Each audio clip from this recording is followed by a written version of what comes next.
Okay, and what I do is for winter sowing, it don't matter what kind of soil you got.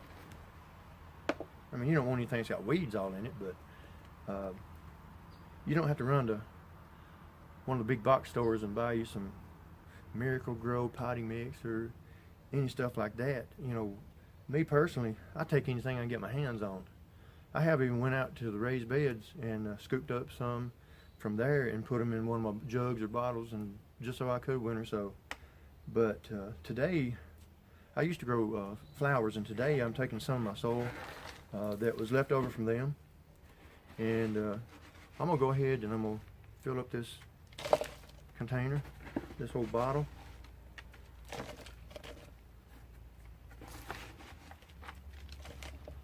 And you want to get up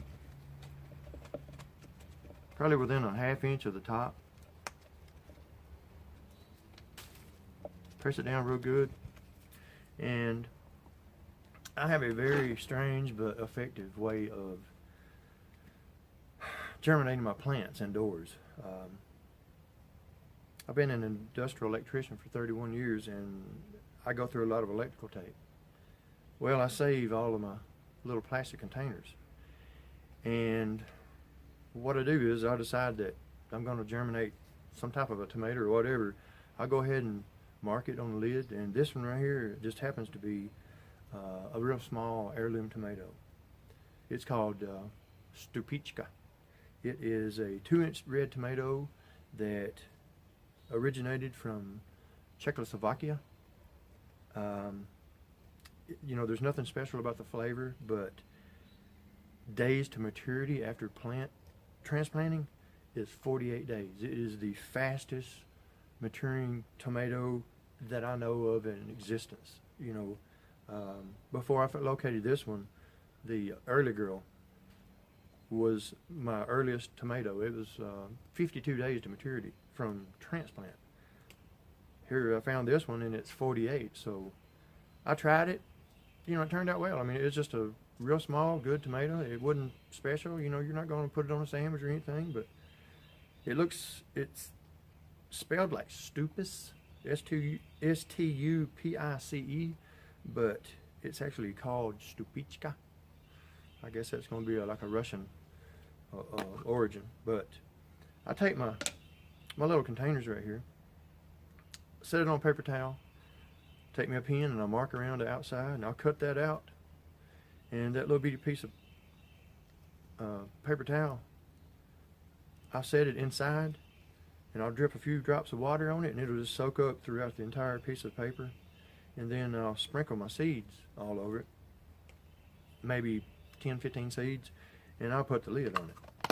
Set it on the kitchen counter, and I'll keep my eye on it. And usually about 2 to 3 days, the seeds have already grown their radicals, which is the seed root. It's called radical. And once I get those, I'll either take a pair of tweezers and extract them from the paper and plant them in cell packs full of soil, or today I'm actually going to take the entire piece of paper, and these I've got about 4 or 5 that's germinated here,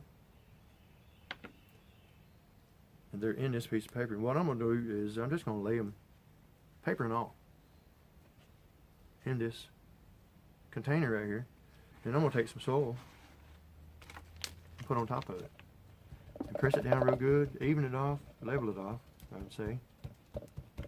Alright, and then I'm going to take some little water. I'm going to let it soak in real good, let it sit there for a minute, and I'm going to come in and I'm just going to let it drip in there. And once you water this, and you'll set it, not in direct sunlight, but maybe like morning sun for maybe 4 hours or something like that, you're going to let it sit there, and you're not going to have to water it again once you close it up. But you do have to keep your eye on it now. I'm going to close it up like that right there. If it was in the dead of winter, I'd go ahead and take this piece of tape and I'd go all the way around and seal it off. But since they've already germinated, and it's about 2 weeks before time for the plants to go out in the garden. I'm gonna do partial winter sowing. Trying to get an end. Okay, here we go. Thing about foil tape is you got to get your end to peel it off with. Now, again, I'm gonna tape it opposite from the hinged part, like this right here. Just tape it vertically.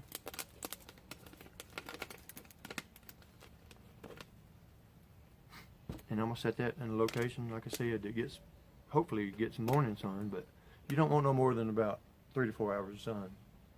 And the seeds have already germinated, but they haven't penetrated the soil. And I'm gonna say in about 3 days, they're gonna pop up, and I'm gonna have to keep my eye on the weather.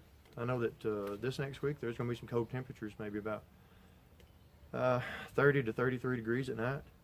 So what I'll do is keep my eye on that, and I'll load them up in tote bins and bring them in the house if I need to. But other than that, I'm just going to leave them outside. If it rains in them, it's no problem. That's how I winter sow some Stupichka heirloom tomato seeds. And I hope you enjoyed my video. There's going to be a whole lot more. Click that subscribe button down there. As I said before, I'm not doing this for money. I'm doing it to share information, share the wealth of information that I have accumulated over the past several years, and give back to my community. And of course, I will be growing all the organic heirloom tomatoes and lettuce for the Bricks restaurant right here in Russellville, Alabama. And I hope you come by there and try some of my produce. It's going to be impressive. It's going to be beautiful. It's going to be things you've never seen before in your life, and it comes from my property. I'll see you next time.